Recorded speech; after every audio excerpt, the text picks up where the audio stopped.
the reality show. Today I've got Marco and Richard and Alejandro with me. How's it going, everyone? Very well, Very thank you. good, thanks. Yeah. Very good. So today we're going to be talking about how people can boycott Israel properly. And what do we mean by that? Why are we talking about that? It's not because we think people should boycott Israel, but we're going to be talking broadly about this movement, boycott, divestment, sanctions, or BDS, as some people might hear it referred to as, not BDSM, as Daniel misheard me refer to it as earlier, BDS. And so we'll talk a bit about that. And this is off the back of so periodically around this kind of idea of boycotting Israel, I will see things popping up as trending on Twitter, or as part of the show, I look at what people have been Google searching recently. And in the last few days, people have been hugely searching various types of companies and looking into whether they support Israel. And strangely enough, in the last 24 hours, one of the most searched things in the UK relating to Israel is people wondering whether Maltesers supports Israel, which is really quite strange. Maltesers are this little kind of malt chocolate snack, right? And people are wondering about it. And after I was done kind of chuckling about that, it occurred to me that the reason they're doing that is because of this boycott, divestment, sanctions thing. And well, one, have you guys heard of the boycott, divestment, sanctions movement before now? And have you heard of it? Yeah. Yeah. In passing, yeah. Yeah. Directly, yes. Sure. So what do you guys make of this movement? Tell everyone a bit about it. Mark and Richard, we can start with you. Okay, I can kick off. Firstly, let's look at the name, for example, because it seems like they've taken a page out of UNRWA with the titling of this thing, because they've dropped the word Palestinian from it, and they've dropped the word anti-Jew from it. Perhaps they don't want to include that because it's too obvious, because this is really the let's bankrupt the Jews movement by any other name. Or at least that seems to be its aim. They describe it as the most effective way for people of conscience to blah, blah, blah, to get their good person sticker, to essentially be trained like a Pavlov dog to be anti certain capitalist logos, and to not know in the end why they don't want to buy them, because the stories behind each particular case are so convoluted and bizarre that all you need to know is, are they on the good boy list or are they on the bad boy list? And this is the kind of perceptual level thinking that they want you to adopt in the end, all, I think, for an anti-capitalist purpose at the base of it. As well as being anti-Semitic from start to finish. I didn't know about the Maltesers, but it all makes sense, really. If you're too fat and lazy to go and kill an Israeli yourself, you just indulge in consumer jihadi. You just go to the first guy who tells you stop buying this from these guys because they're bad, and of course you comply as a very good little automaton that you are. Makes perfect sense. Alejandro, had you heard of these guys, and what do you think about it? I had heard about them indirectly. It was in 2010 when there was a massive boycott to against Scarlett Johansson, that they thought that SodaStream was doing some stuff in the West Bank, and it was labeled as made in Israel. And the BDS was quite antagonistic to the idea that they would label themselves as Israel-based. So everything went to shambles. And if I remember correctly, Scarlett Johansson said, "I don't want anything to do with this," and she broke the contract, if I remember correctly. So that was my first encounter. I don't know, Morgan. If maybe I think interestingly for the audience would be to see what are the goals and what are the philosophy related to BDS. Because I mean, I had heard about the movement, but I hadn't known about their demands and the thing that it's lying behind their actions. Yeah, no, 100%. We can talk about that. Well, and maybe just as a bit more of context for the listeners about the history of this. So this started, I think, about 20 years ago. I want to say they started in 2005. I was going to say 2005, but that's not how people speak. 2005. And as Richard says, it's an explicitly Palestinian focused movement. So even though it's boycott, divestment, sanctions, and those are very general terms, It's particularly a movement that's focusing on getting Israel defunded. So boycotting Israeli products or Israeli companies, divestment meaning things like getting banks or venture capital funds to invest their money elsewhere to attract that capital away from Israeli companies, and sanctions being putting pressure on international governments, to put sanctions against Israel. So that's what the movement is focused around. And Alejandro, as for their philosophy, well, there are various things I think we could say about their philosophy that's motivating them. I don't know if you had anything specific in mind, but the thing that always strikes me about BDS is the way in which they're kind of a focal point for so many of the bad ideas and of their, what do you call it? I guess the anti-concepts or the smears against Israel. So one of the huge things that's a kind of basis of the BDS campaign is that Israel is an apartheid state, and they're explicitly inspired by the movement to bring down the apartheid regime in South Africa. So there was this kind of thing that was being done against the South African government back in the 90s. People trying to sanction them, boycott their products, divest, blah, blah, blah. And in the case of South Africa, that's very legitimate because that was an evil regime that was doing evil things to its own people. That really was apartheid. That's where we get the term from. And these people want to have us believe that Israel is the same way. And the allegations of apartheid that we, have seen in the last few months against Israel are nothing new. They go back, at least 20 years to the founding of BDS, but also, back in 2014 when there was the conflict that broke out again. There's these similar claims of apartheid and genocide were coming out all at the same time. So this is just something that these people spout. But was there anything in mind that you had, Alejandro, about their philosophy as well? Well, I was thinking about that, but also the core demands that they try to make towards Israel, and they think that there are three core forms of injustice that infringe international law and Palestinian rights. Right? They mentioned that the occupation and colonization of all Arab lands occupied in 1967 should be disoccupied, and the wall in the West Bank should be taken out. They demand as well recognizing the fundamental rights of the Arab Palestinian citizens to Israel to full equality. And third, they ask to respect, protect, and promote the rights of Palestinian refugees to their homes and properties as stipulated in the UN resolution. And I think one of the things that I want to comment after this is this the thing that they really want? And is this the thing that they are really pursuing? And is it the core thing motivating their actions? And my answer would be essentially no, because these are semi understandable claims to some extent. But I think their actions speak otherwise. And I think they will be quite revealing once we touch on them. Mark and Richard, what do you think? Yes, this BDS movement, I think that D is redundant, should be just BS. It's a total Marxist enterprise, isn't it, really? If you also look at the people who actually support them, it's just a panoply of unions, trade unions, and some lefty academic and that kind of co-ops, all the usual suspect that we know that they have anti-Semitism in the blood. So guess what the main organization will be after? Anti-Semitism, effectively making it acceptable, just giving it a different brand. But we're not exactly as dumb as they would like us to be. The other issue is that it's this massive use of effectively crowd control that they're trying to push through. In a free market, we're free to choose the product we want. If we want something because it makes our life better, we just buy it. Or we work in order to have enough money in order to buy it.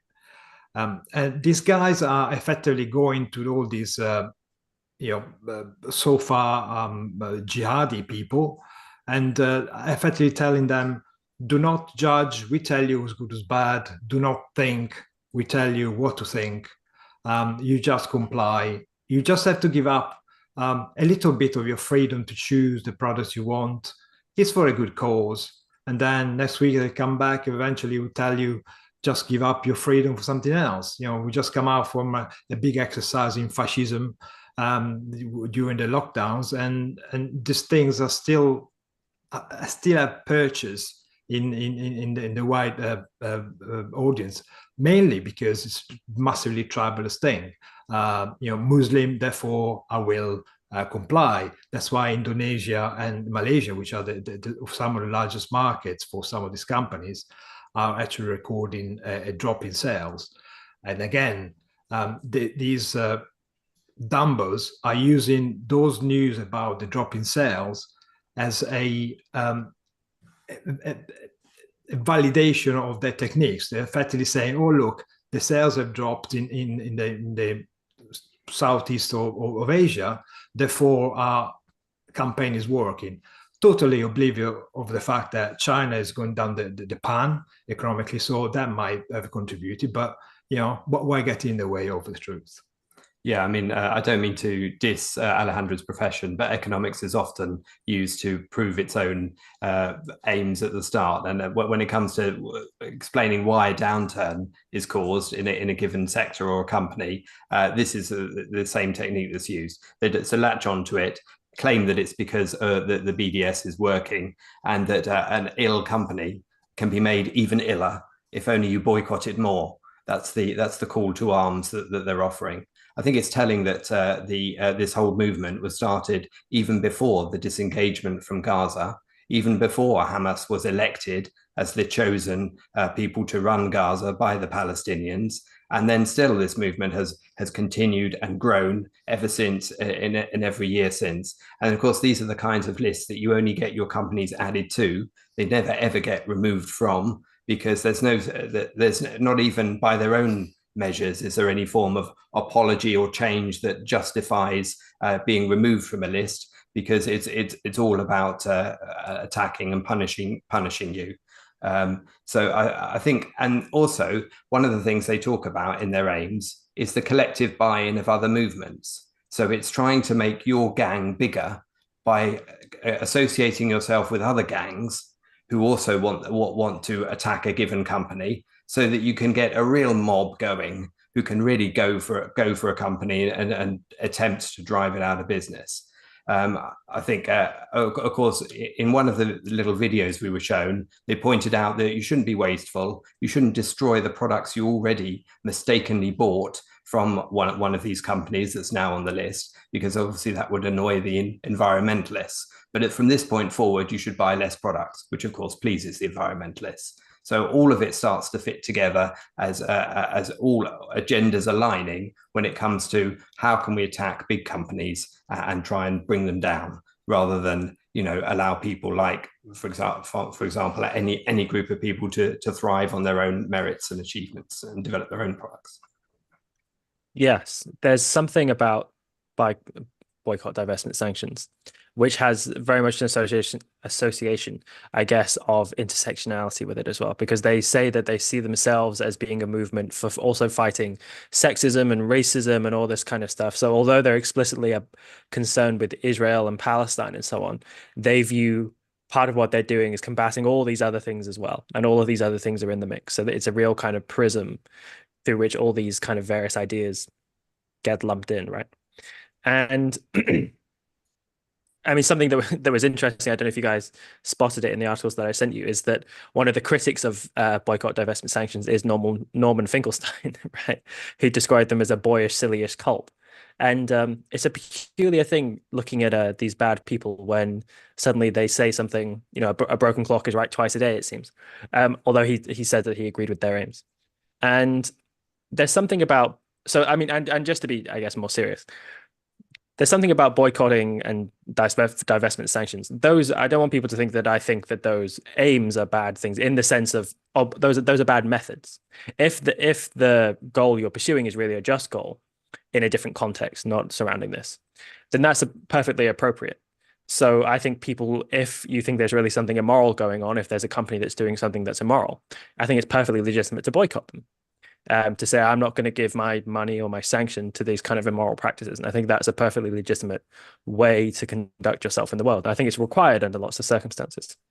But these people have to build in all these kind of anti-concepts and so on to end up supporting their real animus, which is against the Israeli state.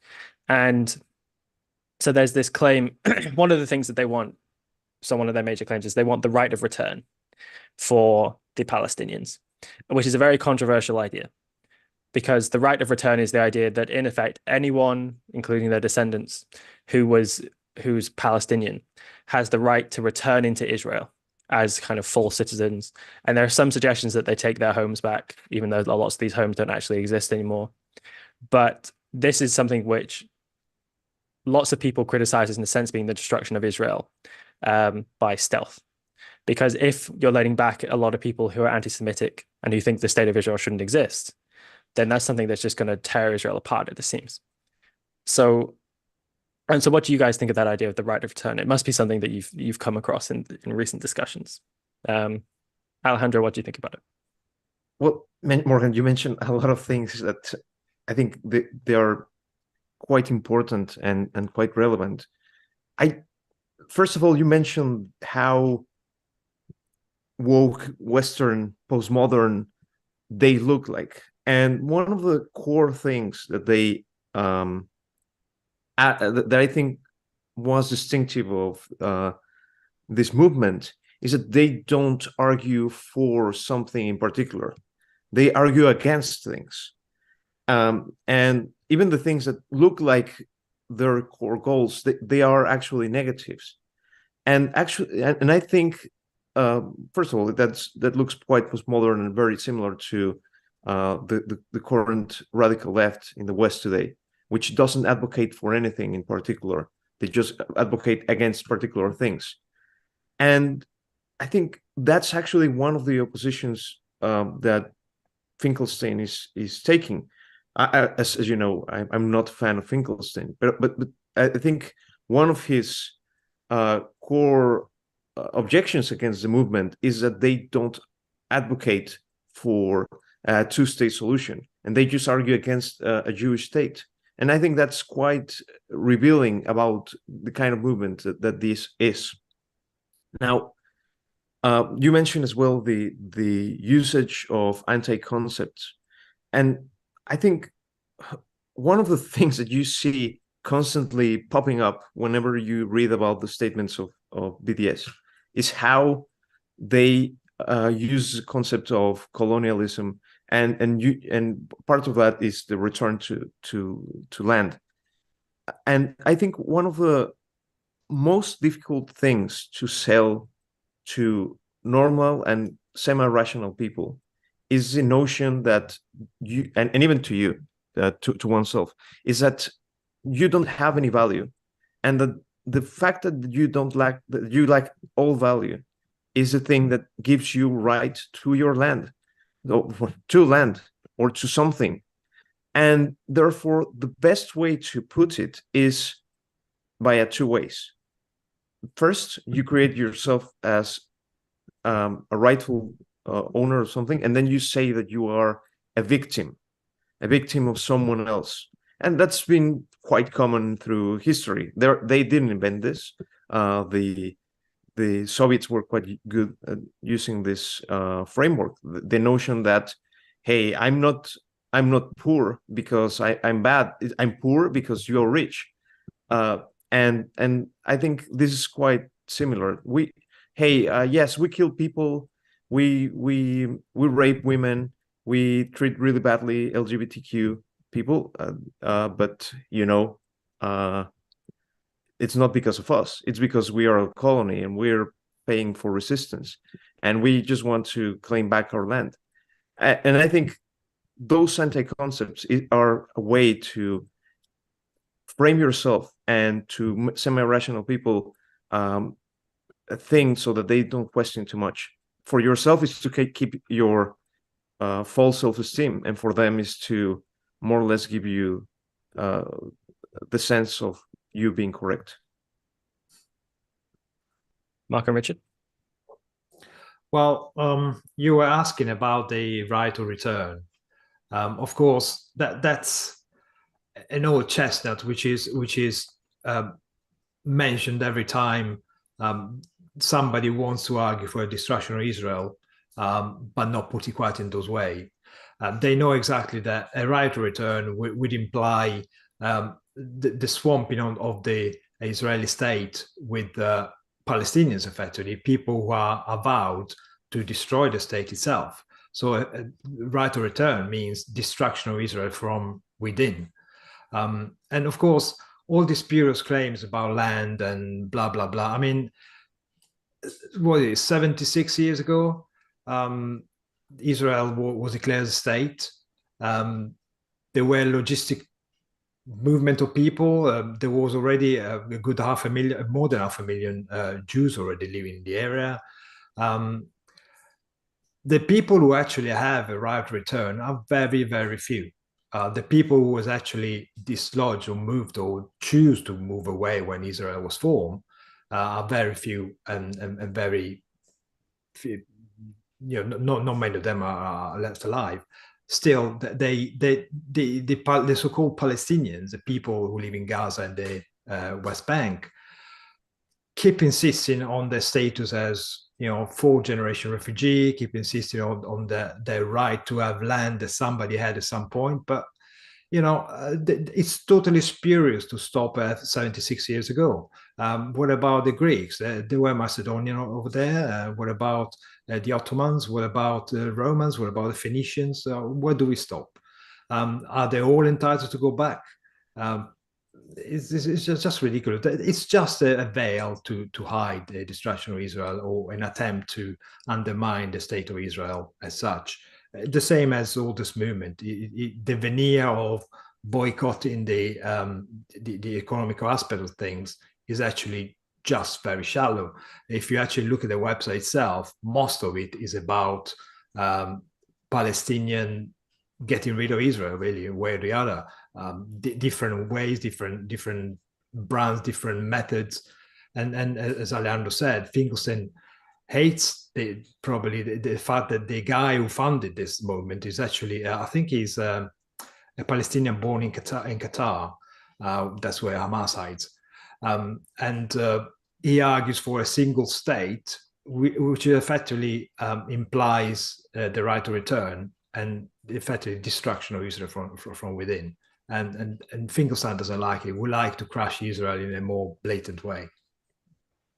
Yeah, no, absolutely. I mean, it's a bogus concept, and as is the definition of the 6 million or so Palestinians and their descendants are scattered all over the world, multiple generations, identifying who supposedly counts as a refugee. All of that is tied in with it, with the right of return, and it's ridiculous.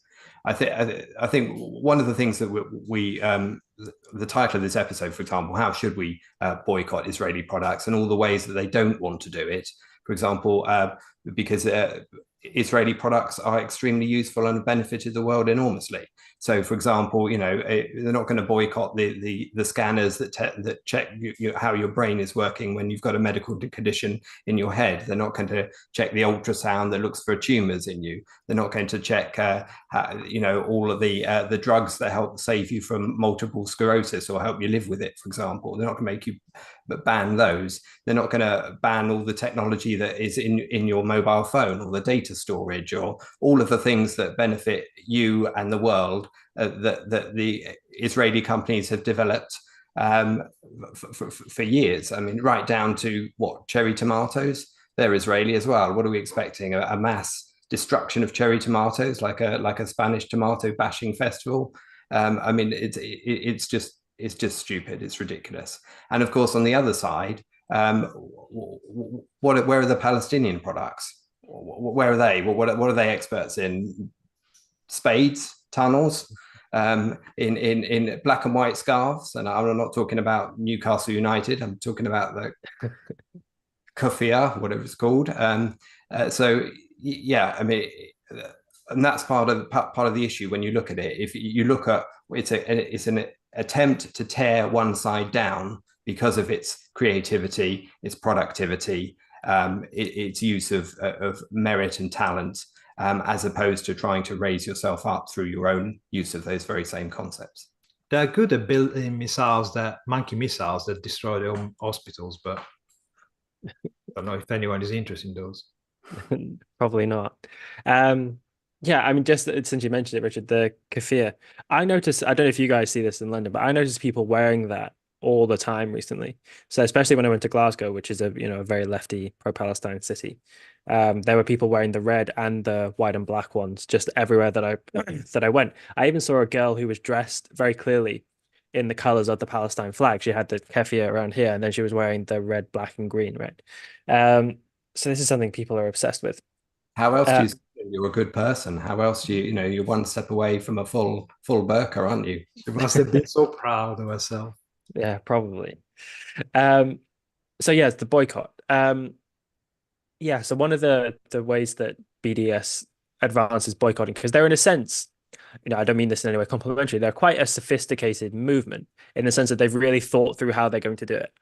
So one of the other things that they advocate is an academic boycott, and you're making the correct point, Richard, that so many Israeli products and so much technology that's come out of Israel, which is a really amazing state in the sense of how many contributions they've made in the realms of technology and so on and so forth. But they even want to boycott Israeli academics as well, and Israel produces a disproportionately high number of academic articles every year if you look at the numbers which are published out of there. So there's a way in which if they were so there's a way in which if they were to take it seriously that they were having to boycott Israel, they would have to give up a huge number of things, and they'd have to give up a huge number of good things because Israel produces a huge number of good things, which should cause them to reflect, why is Israel this evil country if it's able to produce all these good things? But they can't do so consistently, and so they'll probably say something like, "Well, we just have to, harm them a little bit here and there." And funnily enough, um, this was a similar point. Have you ever seen the movie Imperium, which is about anti-Semites in the US? It's got Daniel Radcliffe in it, right? And it's one of his first adult roles. And so after he's Harry Potter, it's this film where he's in like an FBI agent who has to go undercover in neo-Nazi movements as a skinhead. So it's really weird seeing Harry Potter suddenly in this very serious role. And in his first scene where he's like going undercover with the neo-Nazis, he sits down with them in a restaurant and they like pat him down and they say, "Hold on, you're wearing Levi's," and Levi's are obviously like a Jewish, originally a Jewish denim company. And Daniel Radcliffe is put on the spot to say, to explain himself, because why would he, if he's actually a neo-Nazi, wear Levi's? And he says, "Well, look, the Israeli products get everywhere, so how am I? I'd have to go live in a cave," and that's kind of true. You would have to go live in a cave if you wanted to consistently boycott Israel. And I think in a way, that's ultimately these people's goal. They probably would like to live in a cave, but that's a deeper psychological question. So we have a super chat of £5 from Phil. He says, "Can you do a program on how to buy more Israeli products? Berkshire Hathaway were quite keen." I don't know if we do a whole program on how to buy more Israeli products. I don't know if I can talk about that for an hour. Maybe I don't know if everyone else can. I don't know what Berkshire Hathaway is, though. That sounds familiar. Do you guys know what Berkshire Hathaway is? Yeah. Warren Buffett's company. Oh, yes. Okay, there you go. And so I suppose they were quite keen. They've put out a way you can buy more Israeli products, I guess, have they? Is that what Phil's maybe saying? Also because when a market is depressed, the prices are low, they tend to load up and make lots of money. So, Yes, particularly when they're artificially lowered by temporary events. Yeah. Or global stupidity. Yes, yeah. And I think Tal Tzfani has spoken on a program on this channel about the impact on the Israeli stock market and how many companies have suffered valuation drops at the moment, but are great buying opportunities, and how lots of companies in America, lots of investment groups are working out how best to leverage that to make, because they will rise again because they produce good products, and that is ultimately what the value of a company is dependent upon, not about the winds of fashion in the news, or how much Twitter is calling them all sorts of names under the sun unfairly. Because let's face it, people from Gaza will never overtake the market by producing a lot of stuff a day. So yeah. And The next Daniel, high-tech phone is not going to come from Rafa, is it? no, probably not. Maybe the next high-end stone tablet, but we'll see. Um, and Daniel points out that the ARCUK website has been made with Wix, which is an Israeli company that helps you that helps you make these websites. Kind of like is it Squarespace also that helps you make websites? Is a website kind of like that. So you could, if you support ARCUK, you are indirectly helping Israel. Not actually, and for more obvious reasons, because we're helping them morally. Alejandro, was there anything else about BDS that you thought we should talk about? I do. Maybe, but before I give you my shining comment, I think what I can do is maybe give you my view on boycotts, and I think they are a legitimate way of giving your opinion and being at the same time a just person. For instance, sometimes I'm worried about the products that I buy from China, not because China is evil, but because the Chinese government sometimes is evil, and I don't want to support that kind of evil. For instance, I didn't watch the new Mulan movie because it was shot in Uyghurs land. I didn't want to support that, and so on. It's perfectly and completely legitimate to object and not to consume the thing that ultimately harms you, even though it's maybe not on a first hand or first sight or evident that it's not harming you at the same time. However, what I'm objecting to BDS is their philosophy, and the things that they are objecting to and the things that they are trying to boycott are actually good, and the things that I would buy and the things that I would pursue, and I hope that they will thrive. And that's what I'm objecting to. The things that they are trying to boycott, most of them, actually, instead of being boycotted, they should be celebrated and considered as one of the achievements of the current century. And Mark and Richard, what do you make about boycott? Do you boycott companies? Only up to the point where I don't harm my own life in order to boycott somebody. I mean, if I can, I will, but I'm not going to go out of my way and spend a week in the dark because I decide to boycott a electricity company or whatever. But as I said earlier on, the troubling thing is this kind of massively collectivist anti-choice movement, really. They exploit the fact that in a free market, you can actually choose what to do and what to buy and what to not buy.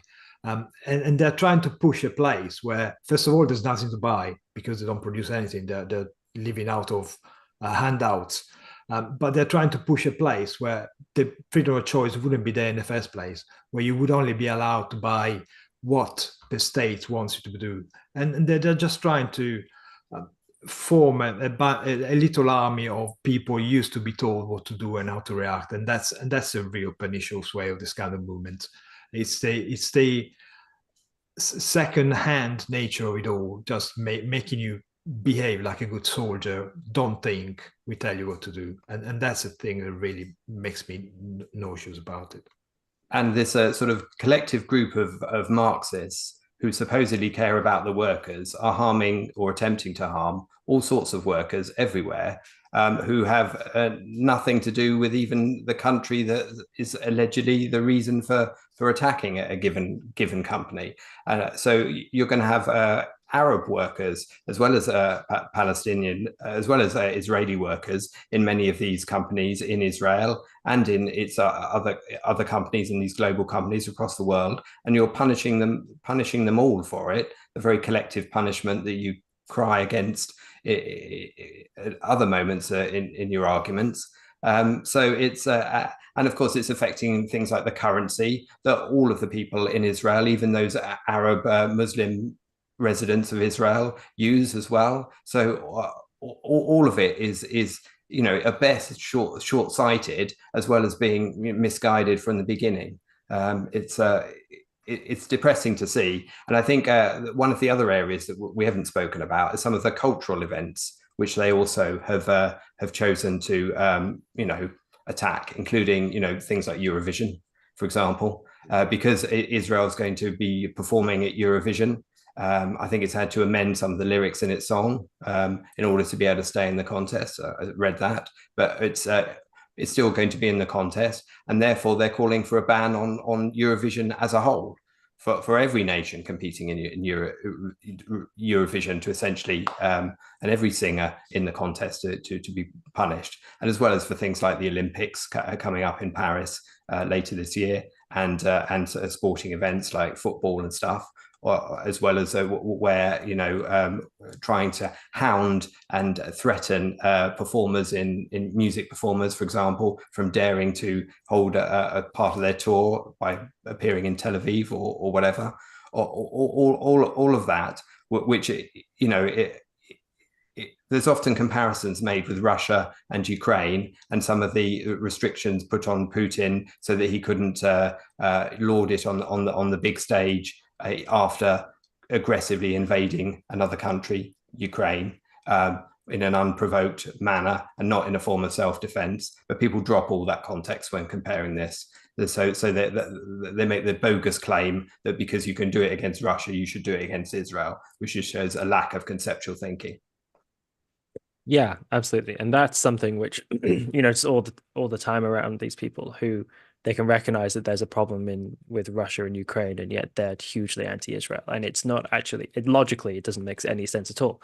And they have to throw up a load of sand through using all these anti-concepts, which we've mentioned, or these just outright libels about genocide and so on. So then we have another super chat from Phil for £2. Thank you very much. He said, Berkshire Hathaway bought an engineering company 2 to 3 years ago.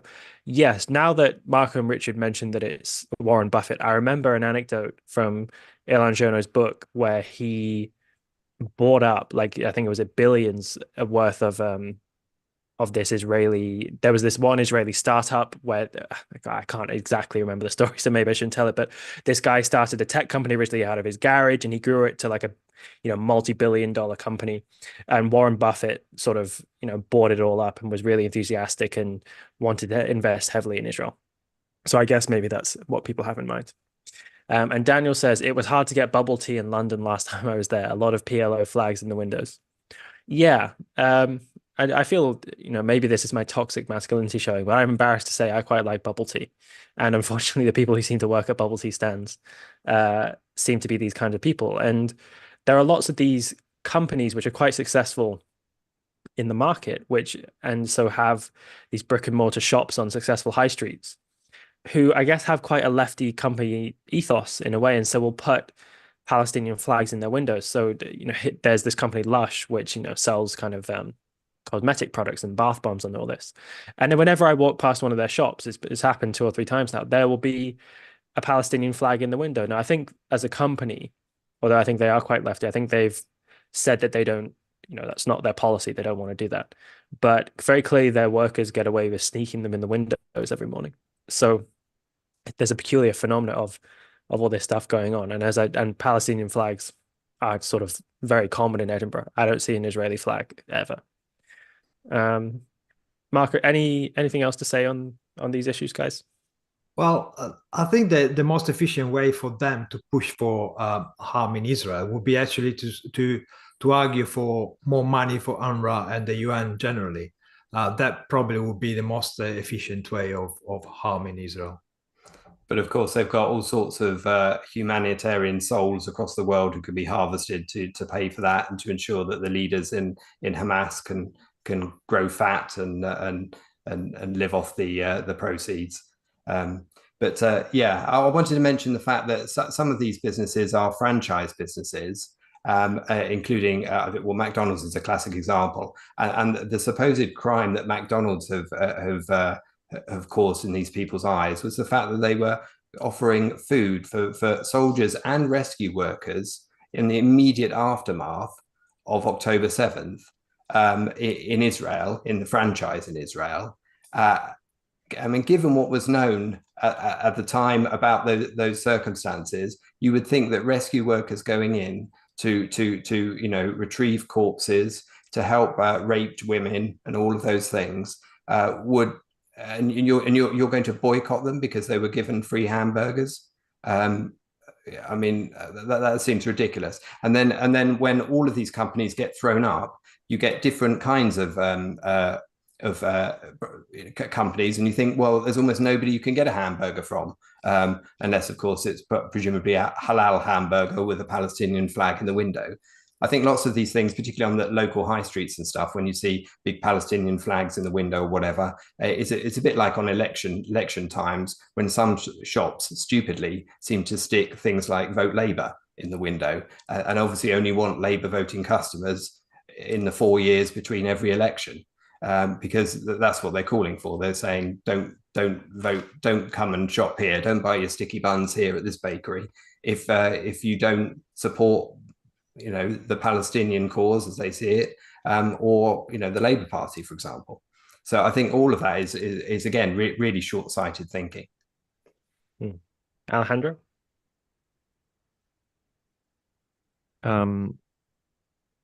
No, I think we can move on. I have another comment. Yeah, go ahead. Yeah.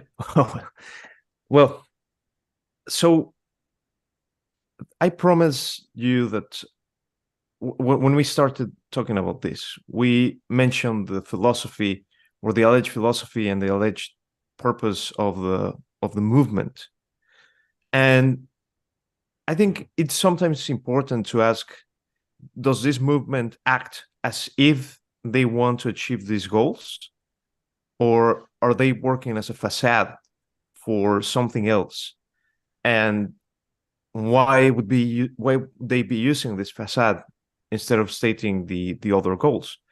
And at the beginning, we mentioned how they want essentially three things: ending the occupation and colonization of Arab lands, recognizing the fundamental rights of Arab Palestinian citizens in Israel, and respecting and protecting and promoting the rights of Palestinian refugees to return to their homes. Now, if this was their alleged goal, how would they act? How would they behave? And I think very eagerly, the thing that you would do is you would ask and join the people who would try to promote things that would be more or less aligned with these goals. If there are people who in Israel who say, hey, let's be more respectful, let's try to move away from the West Bank. Or if there are people who in Israel who say, hey, well, let's try to give more rights to Arabs, that there are still some things that they should be polished. If there are people who say, hey, let's try to resolve the issue with the settlements, you would try to think that they are trying to align themselves, and instead of boycotting, they would be praising them. And yet what you see is that whenever there is one, like one intellectual or one organization that supports this, they object to them. The thing that was interesting to me was their opposition to One Voice, which essentially is like this Shangri-La and weird people trying to say that Palestine and Israel should be joined and holding hands, and they objected to that. They object as well to essentially the left in Israel, who says that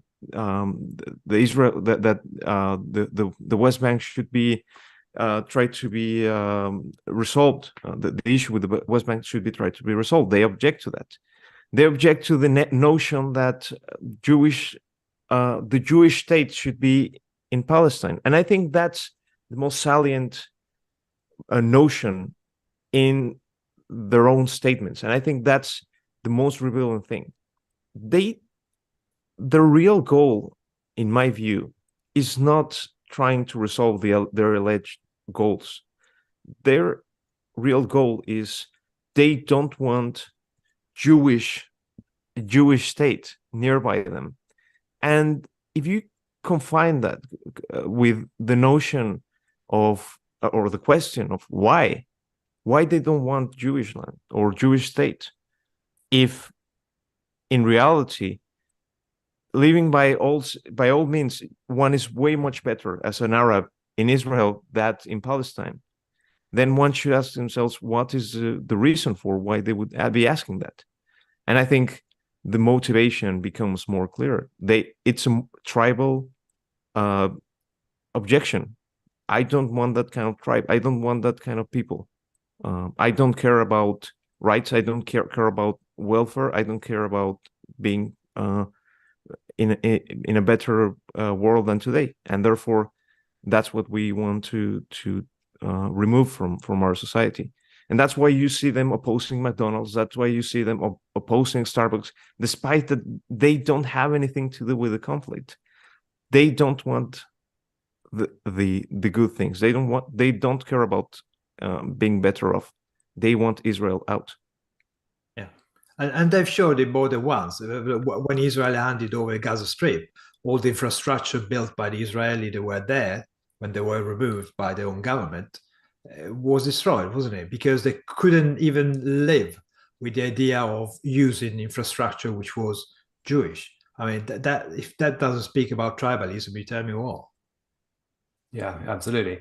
I think it's worth looking at the example of the screenshot that I think Daniel's put as the picture for this episode, because that showed a full example of some of the propaganda they used to try and peddle this rubbish of boycotting in this manner, which takes a cola the purchase, which shows a video which shows a purchase of a particular cola brand. And somebody handing over their couple of dollars or whatever to buy the can, and then goes through a series of images which indicate the evils of capitalism as that money is passed from one person to another in increasingly darkened rooms. Nobody makes this product, you understand. Nobody works for the company that makes this product. There's no creativity. There's no effort involved. It exists by magic, and then evil capitalism takes over and takes the money off it. So, and then all through that particular propaganda piece, that money ends up then being passed to somebody who gleefully opens a suitcase in order to purchase a bomb, which they then gleefully drop on a bunch of civilians who are nowhere near anything that any military installation whatsoever, implying that you should feel guilty if you buy this can of cola because you specifically are bombing civilians the second that you take your first sip. That is just is ludicrous from start to finish, but it shows how much is anti-capitalist in what they're trying to do here, and how the association of things is just so Neanderthal, so simplistic as to be risible, to be honest. I think some of the terms they use are quite interesting in this BDS movement. They talk about organic boycott targets, which means they're moving targets. They're organic in the sense that we can make it up as we go along and decide whatever's on this list next by whatever whim we choose. And also that although they point out in some of their T's and C's or whatever that they don't target individuals, which seems particularly dubious, they then have a get out clause, which is called the common sense boycotts, which means that if you think there's a common sense reason to boycott an individual, go for it. It seems to be the gist of what they're saying. So at every stage, it's deception and just, it's just dodgy premises followed by ridiculous premises based on those. Yes, I agree with what you guys said. I probably don't have anything more to add on that part. I would just maybe, since we're drawing towards the end, say that to underscore the point that I think that there's many other contexts where boycotting is a good thing. And in terms of the history of boycotting, there's an interesting book which people should go read if they're really interested in it, called Not Made by Slaves. And this was a movement in the 19th century that wanted to bring down the transatlantic slave trade through non-governmental means. So it's like a similar thing that you could think of today as the fair trade movement, in the sense that fair trade has that little logo on the product so people know it's fair trade so they can buy it. These people stamped their goods with this little logo that they had that would let people know that it wasn't made by slaves. So they were trying to draw capital away from the slavery industry, or if you want to put it that way, and into these products which were not made by slaves. And that's really interesting. And that those were explicitly kind of capitalistic people who were doing that. So that was a way in which capitalist free market types were trying to use markets to produce good in the world. And then an example where I thought people were doing boycotting, divestment, and sanctions in a way that was good, not in the way that this particular movement does, though, was when Russia invaded Ukraine, which we've kind of alluded to as well. And I was glad to see the way in which people called upon Western countries not to be doing business in Russia anymore. And I did think there was something right when it was found that certain of these Western countries were companies were still doing business in Russia after a certain amount of time to say, hey, why are you doing that? Why do you think that's okay? And part of the reason why I don't think it's okay for them to be doing that is an idea which Rand has, which is very important, which is moral sanction. And because you don't want to be giving sanction to evil people and to your own destroyers in the world, because it's only through that help that they're able to really do that, I think is an accurate way to summarize Rand's view on that. So boycotting in many situations is important and it's good, but it isn't good when you're motivated by anti-Semitism. And it's certainly become the go-to MO of a woke culture that is always sort of truffle hunting for victimhood, and then finding a new batch of victims to support, and therefore claiming that all these products must be boycotted before, in order for the good of humanity, allegedly. But it's always about you giving them up for someone else. That's the gist of it every time. I also ought to mention that there's a Putin apologist in the chat, but I'm boycotting him. Let's do that. Yeah, I know what you mean though. There are definitely people who on the left who really have boycotting things at the forefront of their mind in a strange way. I remember the first tutorial I ever had in my undergraduate degree. The tutor, who was a nice, young lady, doctoral student. I mentioned to her that she asked what I was doing at the weekend, and I said I was going to go see a film with a friend of mine, and I explained to her what the film was, and she said, "Oh, that sounds really cool. I'd like to go see that." And we were about to walk away, and then she turned to me and said, "Who was that made by, though?" And I said, "I think it's being made by like Warner Brothers or something." And she said, I can't go now. I'm boycotting all Warner Brothers stuff." And it was the way she sort of said it implied that she boycotted a lot of things a lot of the time and that she really thought about it. So I know what you mean, Richard. But all right, guys, Well, you only got to go on. I would boycott Warner Brothers just for that Batman versus Superman movie. That's another issue. Yeah, I suppose so. I did, I did boycott it. I haven't seen it. So because Ben Affleck seems like a poor choice. All right, guys. Any other final comments, or should we wrap up? I think we've more or less covered all the reasons why not to do it and why just to think for yourself in the first place. I mean, that's a golden rule in every situation. Sure. Okay. Well, thank you very much for watching, everybody. Daniel, do we have anything at 7 today? No. No? Okay. So we haven't got anything else coming out today, but we'll be back tomorrow with TDO and the reality show. And we hope to see you all then. Bye-bye.